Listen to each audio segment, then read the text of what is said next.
आज की video specially उन स्टूडेंट्स के लिए है जो मुझे बता रहे थे कि वो काफ़ी मेल्स कर चुके हैं बट उन्हें कोई पॉजिटिव रिस्पांस नहीं आ रहा।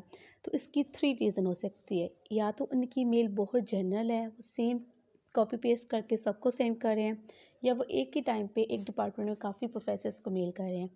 द थर्ड कि उनकी जो मेल है वो किसी की कॉपी पेस्ट है, वो उन्होंने खुद से राइट अप नहीं की।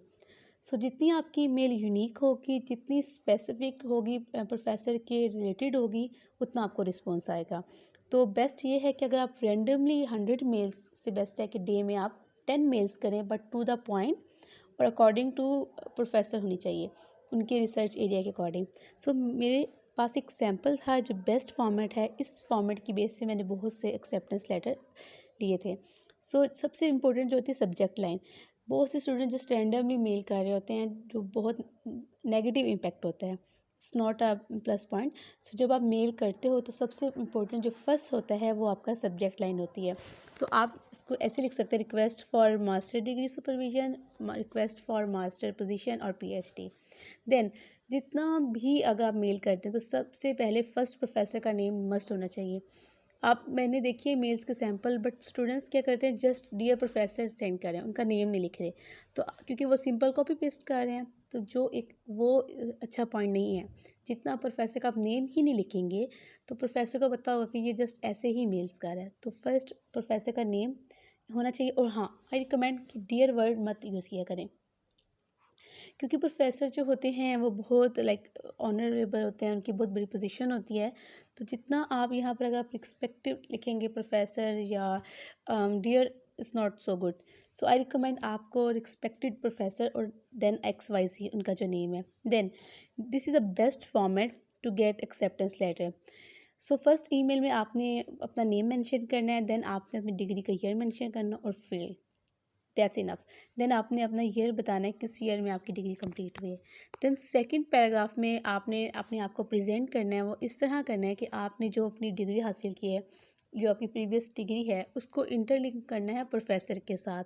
और बेस्ट ये है, आई रिकमेंड कि आप प्रोफेसर का जो एक प्रॉपर रिसर्च इंटरेस्ट है, जहाँ पे आप काम करना चाहते हैं, उसको मेंशन करें। और साथ अगर आप प्रोफेसर का पेपर मेंशन कर देंगे कि आपका इस पेपर का काम जो है आपने पब्लिश किया, मुझे इसमें मैं इंटरेस्टेड हूँ, तो साथ यहाँ ब्रैकेट में आप उनका पेपर का लिंक सेंड कर दें, नेम लिख दें, तो ये प्लस पॉइंट है। प्रोफेसर को लगेगा कि आपने वाकई ही होमवर्क किया है उनको अप्रोच करने से पहले।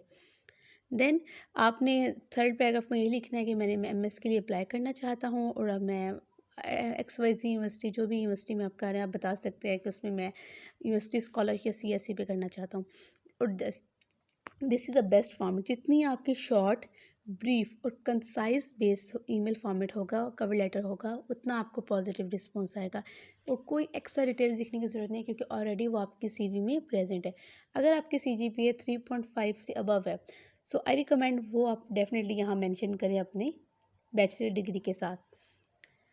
And this is the best format. And professor को इतनी इंग्लिश नहीं आती, डिफरेंट जितने भी एशियन प्रोफेसर हैं, don't use so much complex wording terms. तो जितनी आप सिंपल लिखेंगे उतनी प्रोफेसर समझ पाएंगे और उतना आपको पॉजिटिव रिस्पॉन्स देंगे। And this is the best time.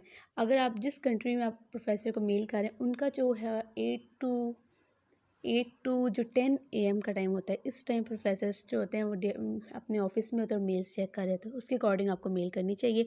और हाँ, वन मोर इम्पोर्टेंट, आपको जब आपने मेल कर दिया है तो एटलीस्ट 1 to 2 आपने रिमाइंडर प्रोफेसर को भेजने। अगर आपने 2 रिमाइंडर भेजे हैं, देन आपको कोई रिस्पॉन्स नहीं आ रहा, then you should move to next professor.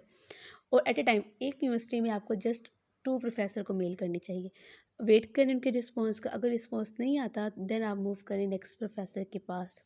And this is the reminder email. I hope अब आपकी सारी क्यूरीज क्लियर हो जाएंगी।